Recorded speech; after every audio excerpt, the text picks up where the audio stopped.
Welcome back to PHIL 2103, Introduction to Philosophy and Ethics. Today's lecture is going to introduce the idea of Christian ethics. And so the question arises, what makes an ethical standard distinctly Christian? Think about that for just a moment. What is it that separates ethics from the realm of Christian ethics? It may seem obvious to you up front, but let's talk through some of the finer points. First of all, Christian ethics, or any ethic that is based upon a religious claim, falls under the divine command theory. This asserts that an action is morally right if the action is in harmony with God with a little g, or God's commands. So divine command theory bases itself on an outside power that has clearly spoken and given a command. And so any religious ethic falls under the divine command theory as its general heading. Now there's some pros and cons to this. First of all, for the pro side of it, religious traditions have been around for a very long time. In fact, if you look back over the history of the world, it is almost impossible to find any statement or moral vision without some religious underpinnings beside of it. And these give clear prescriptions on how we should live our lives. In this, the Hebrew understanding of wisdom comes into play. If you read through the Old Testament, specifically Proverbs and some of the Psalms, you'll see this statement that the wise person lives this way, whereas the fool goes down a different path. The Hebrews understood that the world was created by an amazing God who is systematic in his approach to the world. And they believed that in this, God created the world and created life to work in a certain rhythm or in a certain way. Wisdom, therefore, was finding that rhythm, finding that path that God gave us to walk and walking it. Foolishness was working against the way God created things to be. Now let's talk about the con to this. The con of the divine command theory is which God with a little g, or gods, do we adhere to? Different religions have different rules. In order for the divine command theory to function absolutely, it must have an absolute God. Now when it comes to Christian ethics, we do believe, of course, that we have an absolute God. When it comes to polytheism, that is the worship of many, with a, or many, as in M-I-N-I, gods, then you have the problem where you have to function which God is correct if there are competing claims. Again, in the Christian tradition, we believe that we have an absolute God. So let's go back to Christian ethics in general. The first person to systematize a Christian ethical standard was St. Augustine of Hippo, and it was in his work, The City of God. Now, the City of God was a response to a problem that was created in the Roman society. Essentially, the emperor blamed Christians for the downfall of Rome.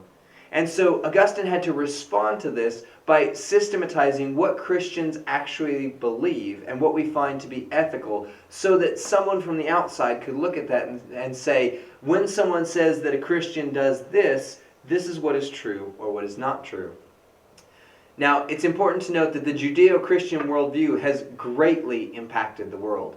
In fact, in his work, Who is This Man?, author John Ortberg goes through and talks about how hospitals, our educational system, the way that we function as society has been primarily shaped through this lens of Christianity.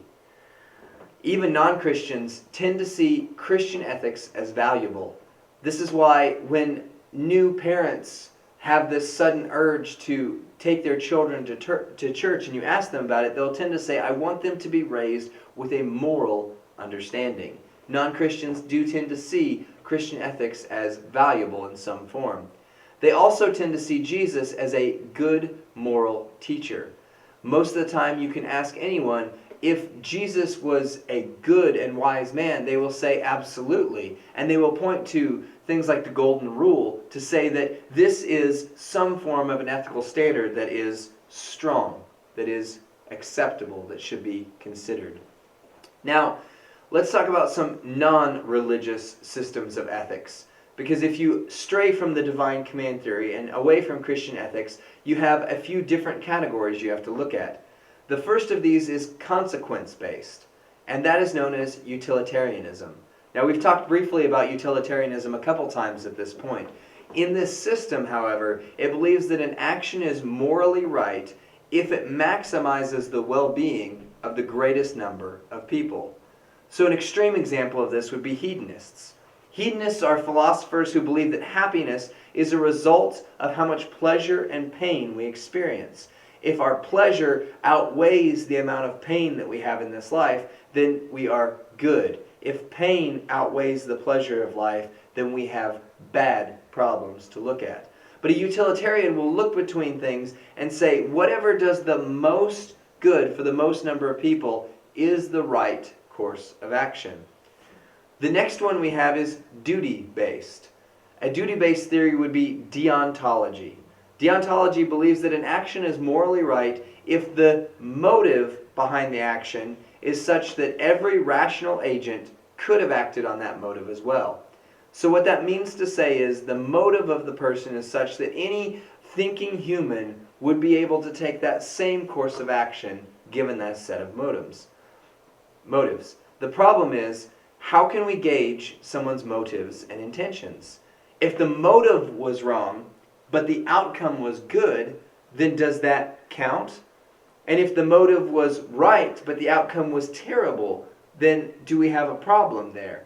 And so it's extremely hard to judge motives and why people do things. The next non-religious ethical system is agent-centered, and that is virtue ethics.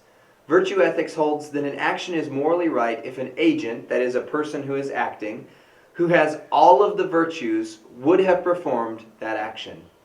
Now here's where we come into a problem in this class. Typically in teaching this on campus, when I ask someone what are virtues, they tend to come up with next to nothing.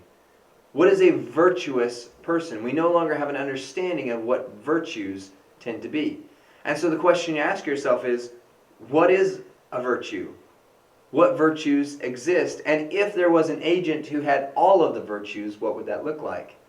Examples of virtues would be courage, prudence, wisdom, boldness, chastity, and so on and so forth. But the problem with virtue ethics is what virtues are right. A hedonist, for example, would see purity as a possible evil because purity, which is abstaining from sexual desire, may increase pain for a certain amount of time.